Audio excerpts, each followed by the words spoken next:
You're listening to Edge Radio TV.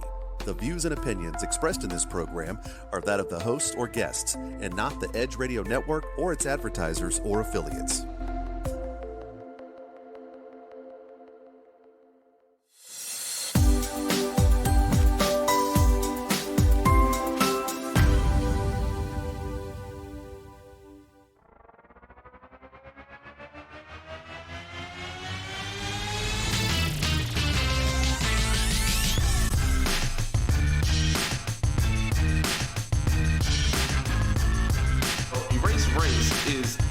Organization.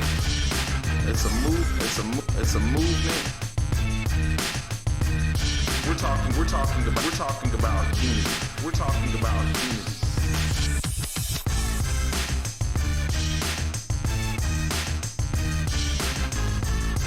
So we're aimed to taking down the system of race by educating, enlightening, informing, and positively debating with those who have counterviews.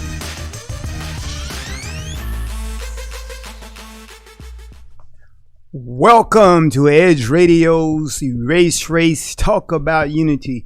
Hey, we're at Edge Radio down here at 415 West Gray Street in H-Town, better known as Houston. And we're just excited for our show today because we're going to talk about unity, but we're going to do it from a division viewpoint because we're going to talk about that contentious issue of race. Specifically today, our topic is policing race. And I'm honored to have two great guests who I'll be bringing into the show very quickly. And I'll tell you about who they are. We got George Middleton. He's our resident cognitive behavioral therapist. And I say resident because George comes on our show whenever we need him. We say, George, we need your viewpoint. And we're going to need to get him a weekly segment on our show because we need to hear that knowledge every week. But we got George out of Indianapolis, Indiana. And then from California, from Folsom, California, we got retired law enforcement officer Joseph Clemons. And so we want to bring them in and welcome them both to the show right now. So come in, gentlemen, and let's get this party started right. Okay, so to set the stage for our conversation, what we're going to do today is we're going to show you what the videos. Now, there are lots of videos out there because we know there's been a lot going on in the past week and a half. We had Dante Wright. We had the Adam Toledo. We have Lieutenant Nazario, the Army guy who stopped by cops. We've got mass shootings at a lot of other places. And this is the kind of environment and an atmosphere that we've got in our country right now. So we're going to solve some of that today with my guests, George Middleton and Joseph Clemons, because they are people from both who have important segments of our society who bring something to bear on this issue that we've got in our country. So we want to start out today with the first video, and we're going to look at that video. Everybody watch the video, and then we'll get some analysis from my guests. And so without any further ado, let's get to the first video. That's Dante Wright.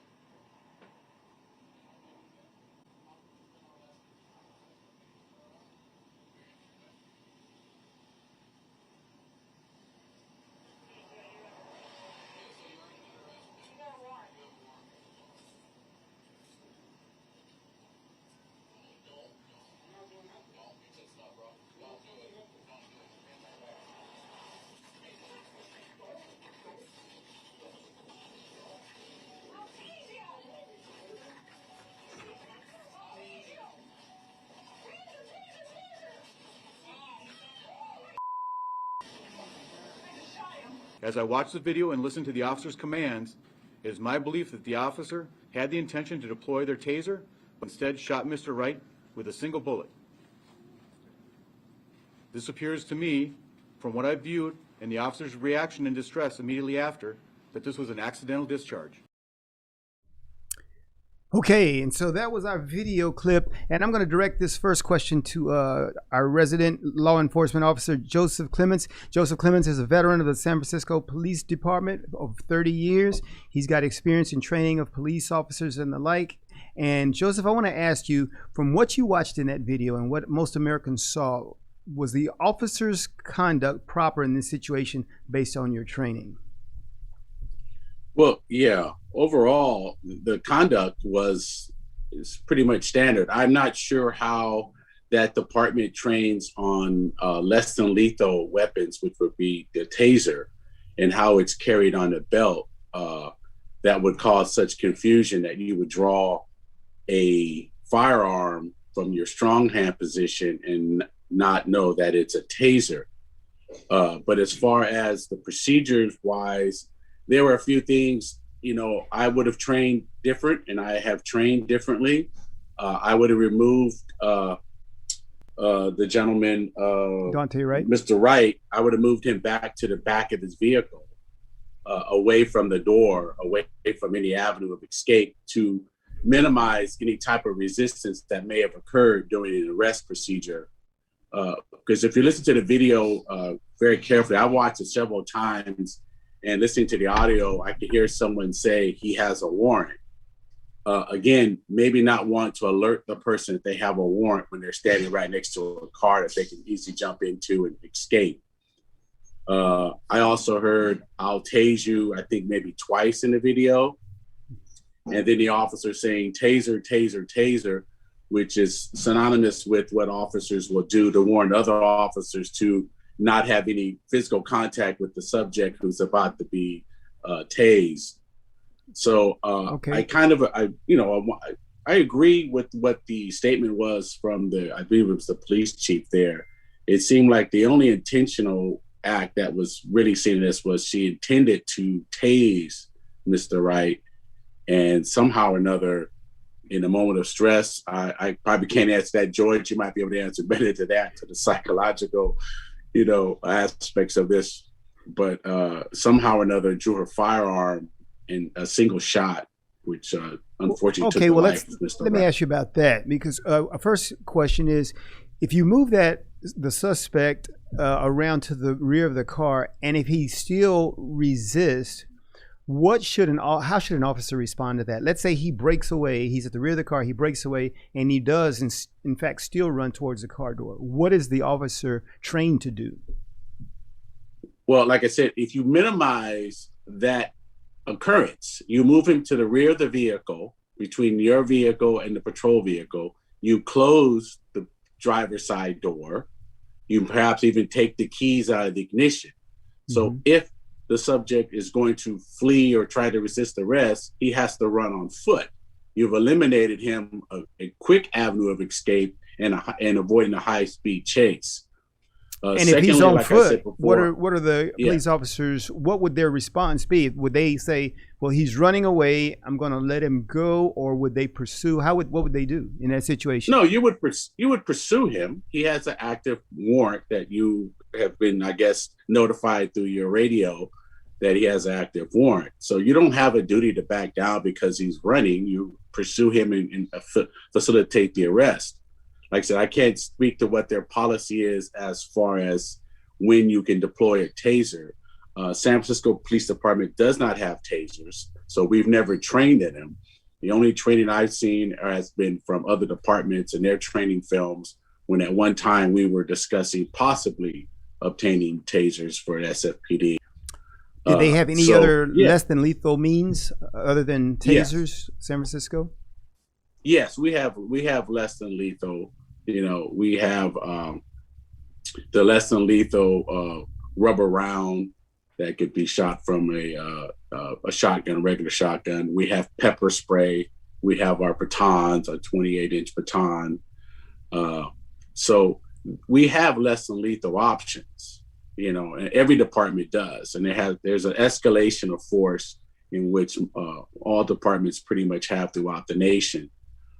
It's not that you have to go from 1 to 2 to 3 to 4. You go to whatever the situation dictates. Okay. In this case, it seemed like Mr. Wright was being handcuffed at one point, but then the one officer that was handcuffing him seemed to relax his grip and seemed to be putting away his handcuffs when another hand came in. And that's when Mr. Wright, I guess, saw the opportunity that he could break away, get in the car, and drive away from the police. Okay, yeah, I agree. I saw that, and I saw him loosen that grip. Looked like he was in the process of putting the handcuffs on, and he paused to begin speaking. And I was like, "Whoa, that seemed like a problem." Now, I want you to take off your law enforcement hat and think like a regular person, if that's possible. And because I've heard some people say that the officer did this intentionally. There's a narrative out there that says she did this intentionally. So, what would be your personal view? If you're just not law enforcement, you're just a guy who watched the video. What would be your view on what you saw in the video? How would you assess it?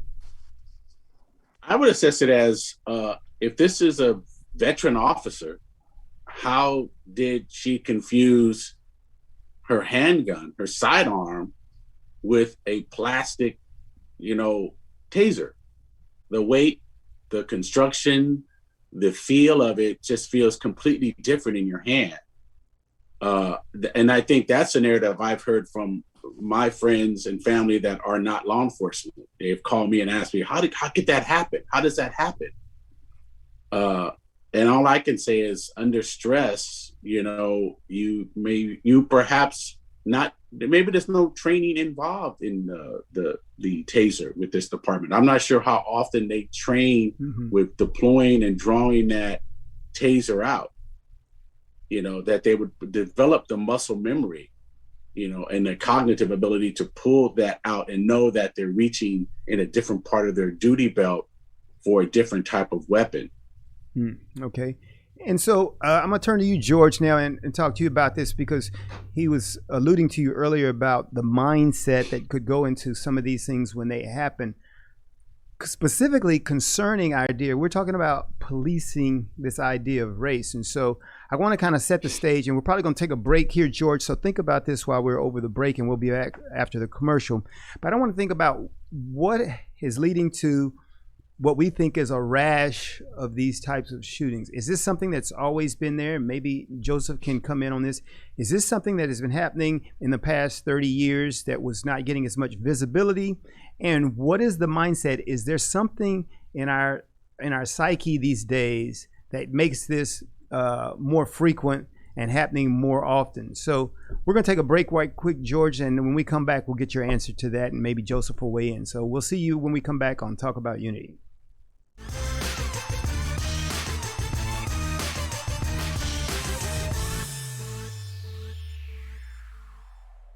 5, 4, 3, 2, 1, 0, ignition, liftoff.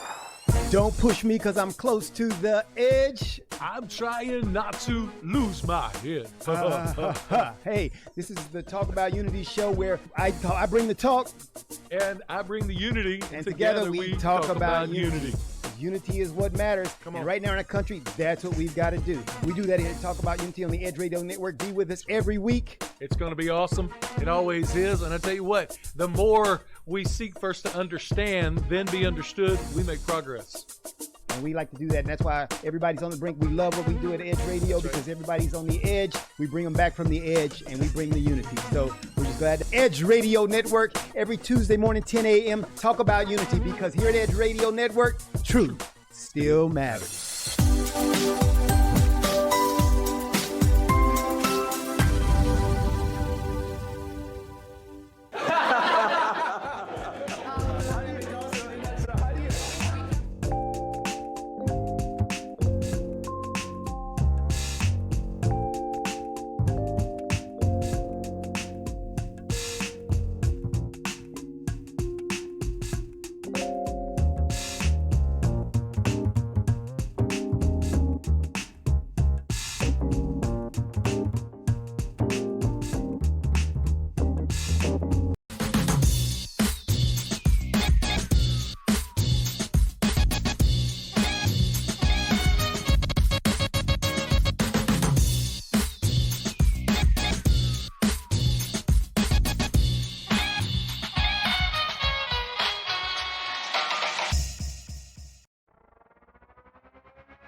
And we're back here at Edge Radio's Talk About Unity. And we've got a great topic today as we talk about policing race. I've got my great guests, both Mr. George Middleton and Mr. Joseph Clemons. And we were at the break, we were talking about the situation with Daunte Wright and what could have led to that. And so, George, I want to ask you what is going on, and you can talk in general terms and then specifically speak to Daunte Wright about the psychology of the people that are being involved in some of these police shootings. What's going on both sides of this issue, both from the police standpoint and from the victims viewpoint in some of these shootings. What do you think is happening? Because George is, by the way, not only our cognitive behavioral therapist, he's what I call our resident race deconstructionist. So specifically, much of his work is into this concept of race and its deconstruction. So I want him to kind of bring all those things to bear as he gives us a response. So George, what do you say? Yes, thanks for letting the audience know that that is my perspective. Everything I say may sound crazy to the average layperson. However, I'm coming from a perspective of mental health and race ideology. And that is a very important factor in everything we're discussing when addressing policing and race. And the question that you asked before the commercial break was framed as these rash of shootings or rash of killings. And statistically, it's not a rash. It's not an uptick. It's not an increase. It's just a reveal into the daily, regular behaviors and practices that occur across the country. The only thing that's increased right now is in the advent of George Floyd, more awareness has been brought to this in terms of how do we stop this madness? How do we stop this repetition or repeating outcomes? So with regard to Daunte Wright, I would say that the outcome of this event was statistically inevitable, generally predetermined based on the racial identities of all of the participants involved.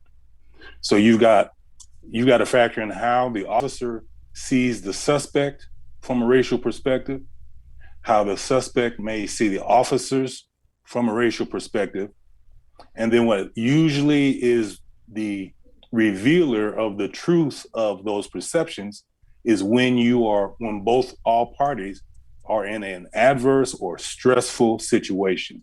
At that point, everything is happening on a subconscious level. It's not a conscious level. No one is consciously saying anything from a racial perspective, but those racial beliefs based on their racial identities come into play. Well, let me ask you this, George. So, because you're saying all these racial identities, and so it's almost like you're saying there's a subculture, even if you don't just say a culture, but this subculture of race ideology that pervades everything. And so when circumstances or situations happen, then that subculture is manifested and comes alive. And so is that different than saying that this same incident could happen in another community and it doesn't bring that subculture alive because those, I guess you say those identities are not amplified or they're not, brought to life? Because if it happens to let's say a quote unquote white police officer against a white suspect, you don't activate that subculture. And it's through the activation of that subculture. And what I'm asking is whether that is real or not, it just brings that alive. Is that what's going on? What do we have? I would respectfully rephrase the word subculture and change it from subculture to subconscious. Mm-hmm. And it's a subconscious belief in our culture. And that often is what is driving all of our behaviors. Same event, different outcomes, or CEDO for short. And that refers to, this is researched and valid, mm-hmm. that for whatever, and you can put this in any systemic aspect, whether it's housing and loans, discipline in the education system, sentencing issues, arrests, same infraction, same identical circumstances, the outcomes will be. How we're making investment in their streets, in their neighborhoods, without fear, without feeling like they are prey, wherever it comes from. Society is on the edge. Let's bring them back. Edge Radio, because truth still matters.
And we're back we need to hear talk more about of that. unity. We've got George Middleton and Joseph Clemons here as my guests.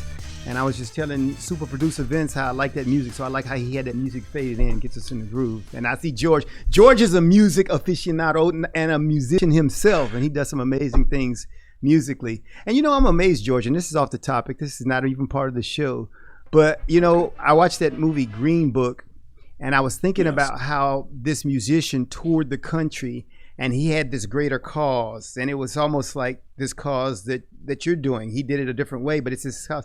And so I'm wondering, what is that connection between music and this social cause element that's in people who do music? Is there something you can tell us about that quickly? Because this is off topic. Yes, real quick.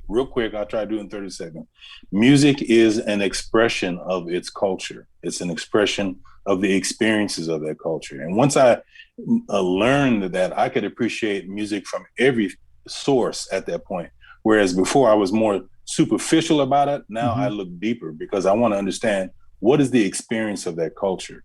And it is any movement that you do is more powerful when you create an emotion behind it. And music is an excellent emotion context builder.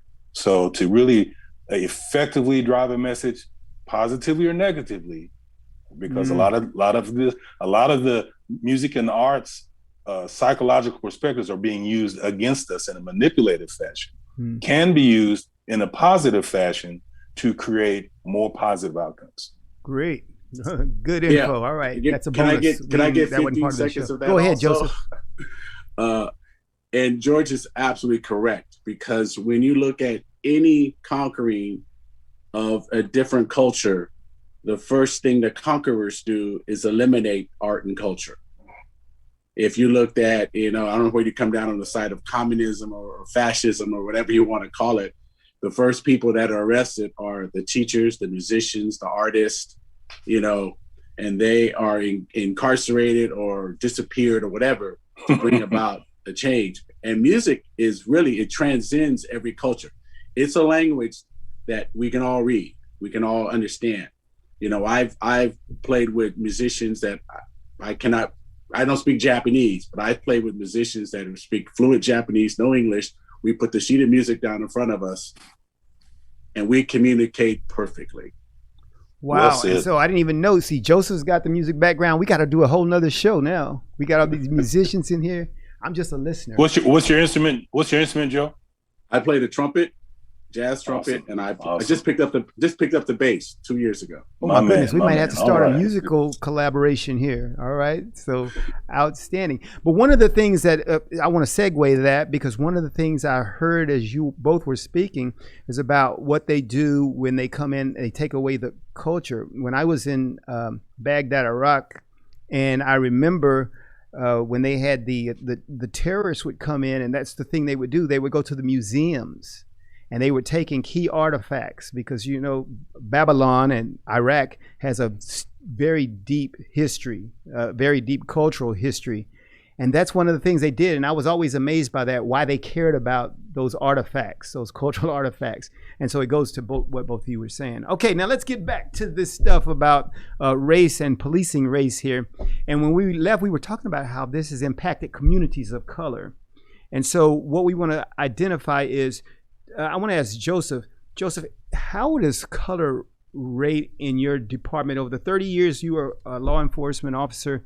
How did you all approach that? Because if you talk about 30 years, then you've seen some stuff. You've been through some things. You're out in California, Black Panther territory 30, 40 years ago, 50 years ago.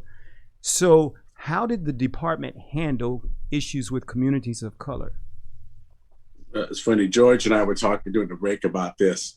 And I came in the early 80s, and about 1980, our department under consent decree. So it took some legal, judicial type of pressure, I would say, on the department to bring it in line with the community that it was serving.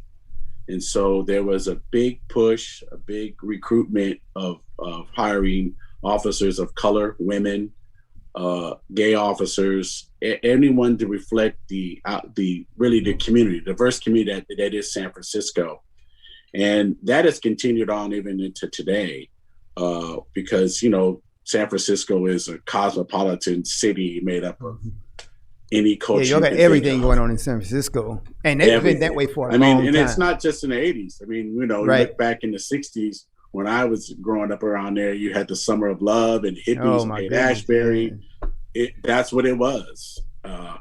And so in my department, you know, we kind of really got out in the forefront of that, so much so that and it was about 1989, I believe, where maybe 87. Yeah, right around 89. The department decided to come up with an idea of addressing these issues in a way of formal training. And so every 2 years, every officer in the department has to come back in for 1 week long of intensive training. It's called advanced officers training, where we're recertified in our first aid, the CPR, our tactics, our shooting, non-shooting tactics, our driving.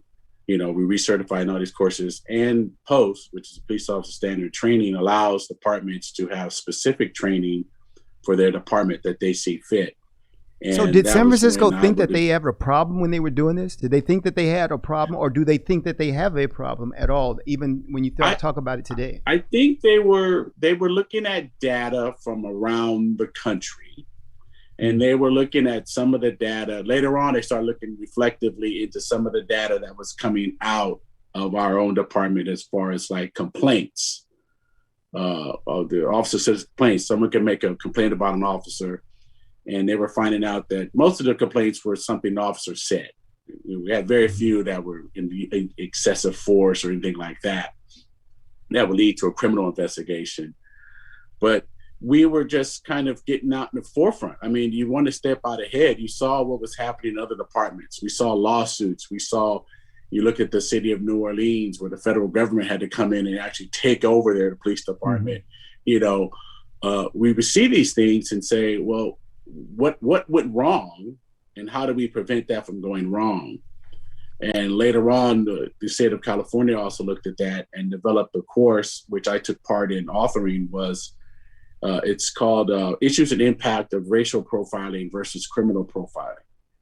And well, let me ask George a question about that, because you made the point that San Francisco was on the edge, kind of looking at other departments around the country, trying to stay ahead. George, does that mean that we could actually be taking our leads from the major cities and what's happening there, and we just kind of spread that? So if it's good or bad, because is that what really could be happening? That we take that subconsciousness that's happening in one particular city and we transmit that to other areas of the country based on the methodology that Joseph just talked about? As it refers to race, I'm sure it's inevitable that if there is a perception of an initiative that has some validity to it, then other departments, other states will want to pick it up. However, what we're still finding is that regardless of the initiatives, the outcomes have not changed. And so we often feel that the creation of the initiative is the solution, and then leave it there and say, well, we've got this program, so we're good. But no one stops to really look at, well, why aren't the outcomes changing? So 2021 is now the time for us to say, okay, let's not just create another initiative. Let's just not do the same thing over and over and over. Let's actually address the outcomes. And in order to do that, you're going to have to really be willing to challenge the way we are thinking. And is the fact that maybe Miami, Florida is not like Lincoln, Nebraska.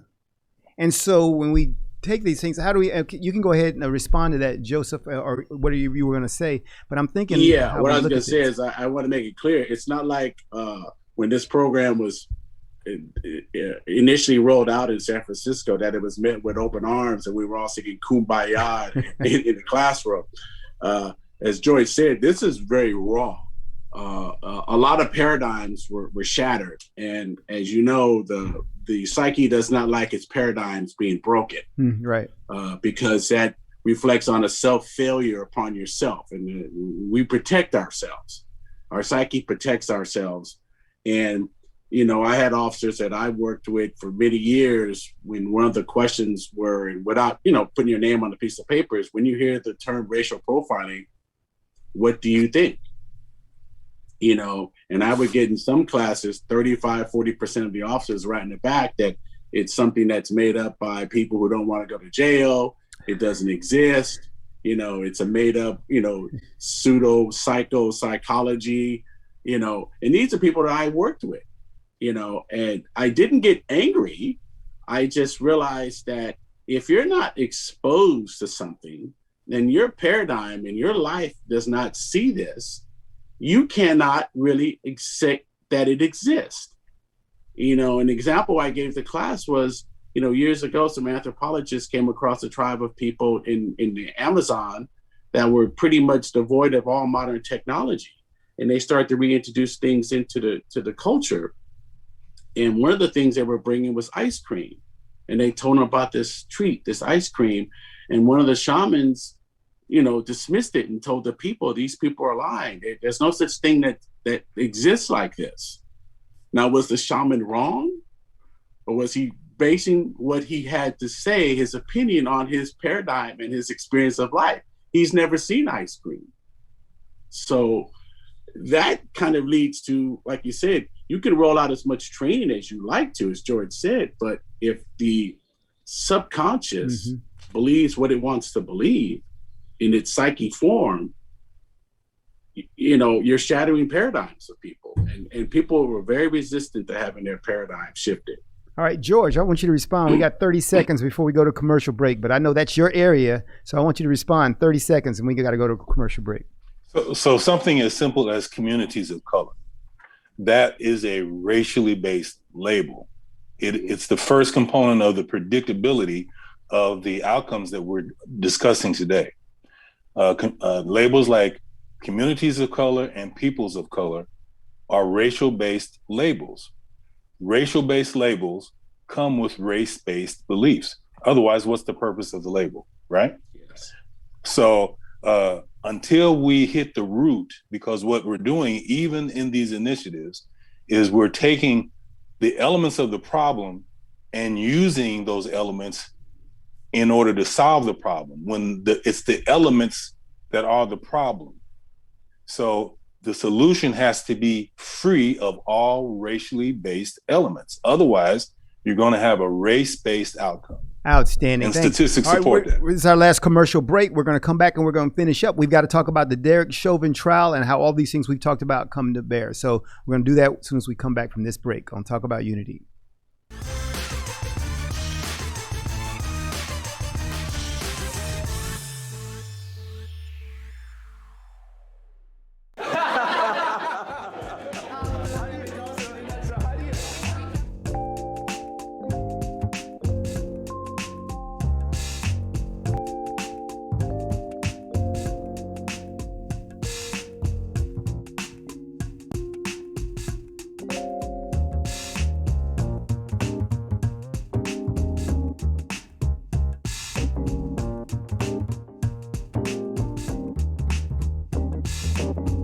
Edge Radio TV is holding auditions for new show hosts. Are you a subject matter expert, professional, influencer, book author, thought leader, or business owner with an educational or motivational platform? Then we want to meet you. Send a link of some of your work to edgeradio20@gmail.com and be sure to put audition in the subject line. Join the Edge Radio TV family. Edge TV, because truth still matters.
And we're back here on Talk About Unity. And once again, I see George and Joseph, both musicians now, bobbing their head because we got the vibe going, flowing. All right, so that's cool.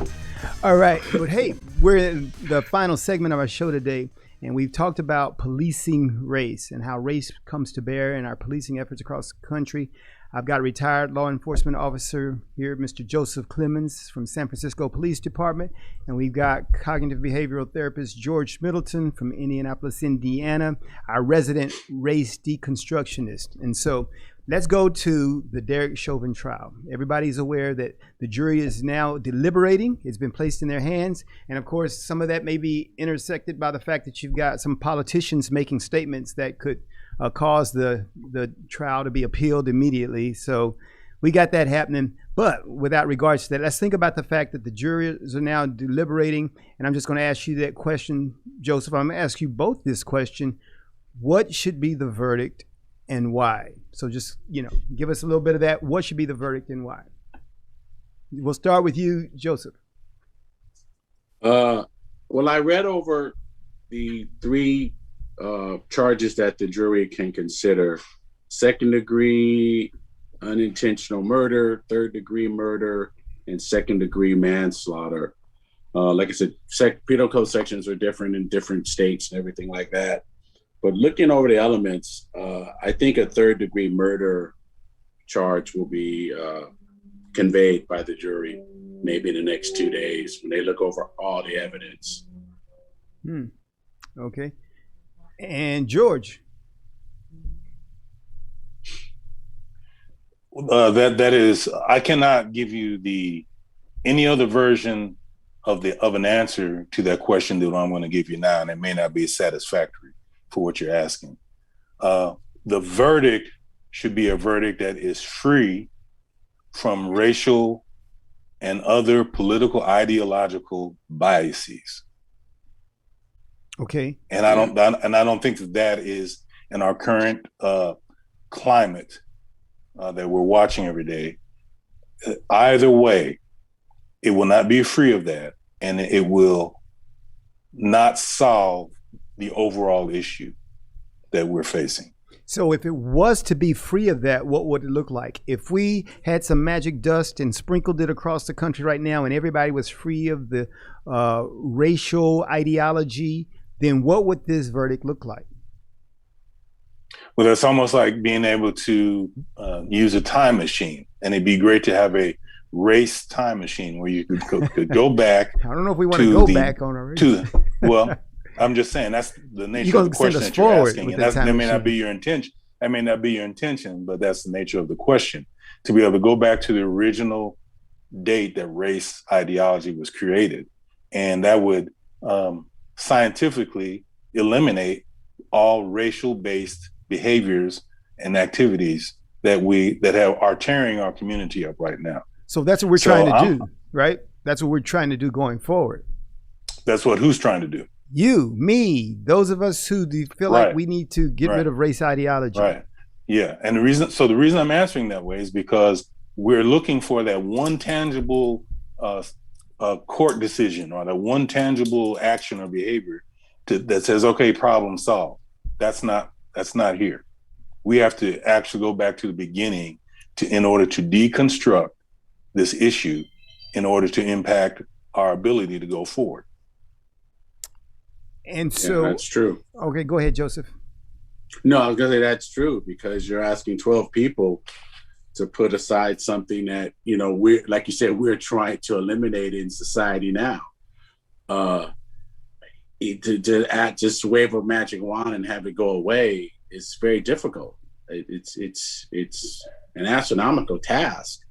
Like I said, I base mine, if I was just a computer looking at just the elements of what happened and what I saw in the video, I think third-degree murder is the logical choice. It's a logical outcome to the situation. But you were dealing with 12 people, 12 psyches, 12 paradigms, which are all completely different. And there's no way that race is not played. There's no way that I don't think the jurors could sit in there and not wonder, if we acquit this guy, what's going to happen to the city of Minnesota? I mean, Minneapolis, right? What's going to happen? I think that plays into a lot of decisions now that are being made. And George, you hit it on the nail. It was always when watching news, George Floyd, a black man, right. Andrea Wright, a black, Breonna Taylor. So could they have fixed that though, Joseph? Could the judge have fixed that by saying, number one, I'm going to sequester the jury and not allow them access to any of this stuff? Because you have Maxine Waters out there saying if they get to they don't return a guilty verdict, then there needs to be more confrontation. You got these things happening. So could the judge have done something about that? You can sequester, I think, all you want. But like George said earlier, you can't sequester that Chauvin is white and George Floyd was black. Yeah. I mean, justice is blind. So that judge, when he gave the jurors, before he sent them to deliberate, he said, hey, make sure that you get rid of your biases and do all these things and make the right decision. He's asking them to do something impossible, is what you're saying. So here's the thing. Here's the thing about bias. And this is for everybody. Your current biases today are a result of your practiced belief system. Yes. The thing you practice the most is what determines your bias. In this country, the belief system of race ideology is practiced and reinforced every day amongst intentional people, but more importantly, amongst unintentional people. People who really want to do good and do the right thing are unfortunately impacted. Their biases are impacted by race ideology. You can't have a bias without a belief. So to address your biases, you got to address your belief. These lawyers, they know the psychology of race. And so they pick their jury based on how they assess them in their racial thinking. And so they're trying to get a predetermined outcome based on the jury's way of thinking racially. So this is at play all of the time. Yeah. And they'll hide under the guise of, I'm just trying to get a fair jury pool for my client. And both sides do it. No, they're trying to. So let me ask you this. And hey, each of you are going to get 60 seconds because we're closing comments. You each are going to get 60 seconds because I want you to cover what you're just talking about under this idea that people say we're having a racial reckoning. Sounds like you all have the more reality about what's actually happening. So 60 seconds. Joseph, I'll start with you and then we'll go to George.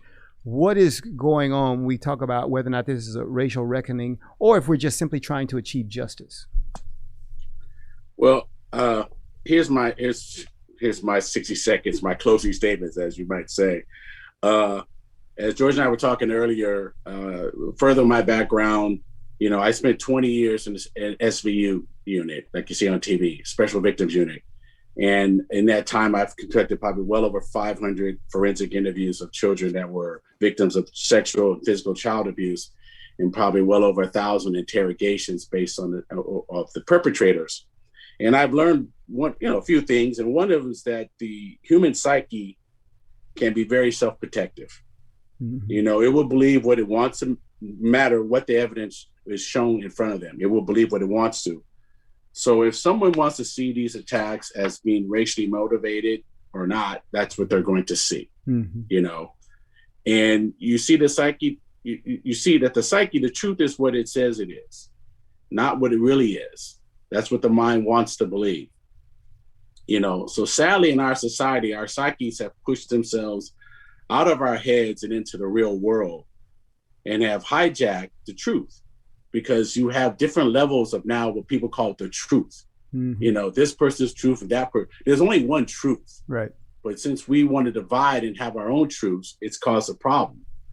So until we can, tame our psyches and shatter these paradigms and break down these racial biases and these categories, our system of justice is going to be held hostage. Outstanding. Hey, Joseph, appreciate that. You sound like you've been working with George Middleton. So, George, give me your 60 seconds. Let's go. Well, racial reckoning. So, reckoning is, the definition is the process of calculating or estimating something. So, as it refers to race, we're trying to calculate something that is incalculable, other than the systemic statistical damages that the impact that race is having. So are we having a racial reckoning? I guess, that word will suffice. But what we need is a racial resolution. And how do you resolve that? By taking the information from the reckoning stage and making objectively based decisions on how to reduce that. Right now, in cities across the country, states are declaring racism as a public health crisis. Now, that's a cute little term, but you got to remember, racism is not like the COVID virus. You can't social distance yourself, you can't mask yourself, and there's no vaccine for it. So race is an ideology, and the only way that you're going to address it is through the origination of where it is perpetuated, and that is from the mind, because that's what ideologies are built for. And when you're dealing with a public health crisis, it's a threefold strategy: prevention, mitigation, and repair. So the question is for everybody to consider: how do you prevent racism if it's a public health crisis? How do you mitigate racism as a public health crisis? And then how do you repair the damage that racism has caused if it's truly a public health crisis? And that's the way we need to start thinking, rather than continuing to stay into our labels of Black, white, communities of color. That is irrational based thinking that will get you irrational based outcomes. And that's why you have Erase Race here on Edge Radio Network. I want to thank my guest today, Mr. Joseph Clemons, out of the San Francisco Police Department, retired, now living in Folsom, California, and George Middleton from Indianapolis, Indiana, cognitive behavioral therapist, and our resident race deconstructionist. And we're going to fix this here on Talk About Unity, because at Edge Radio Network, we're taking people on the edge, bringing them back to the middle, and saying the truth still matters. Join us next time on Talk About Unity.